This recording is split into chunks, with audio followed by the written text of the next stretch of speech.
The green tree python Morelia viridis is a striking snake species known for its vibrant green coloration. It has a slender body with scales that often have a glossy appearance. The snake's head is triangular and slightly flattened, with large eyes and heat-sensing pits on its upper lip.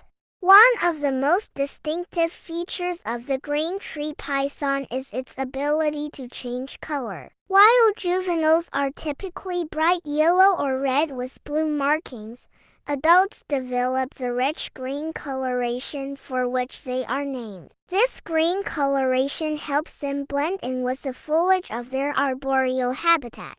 Green tree pythons are native to the rainforests of New Guinea, as well as parts of Indonesia and Australia. They are non-venomous constrictors, meaning they kill their prey by squeezing rather than injecting venom. Their diet primarily consists of small mammals, birds, and occasionally reptiles. These snakes are highly arboreal, spending most of their time in trees where they hunt and rest coiled around branches. They have a unique way of resting, coiling themselves around a branch in a saddle-like posture, with their head positioned in the center.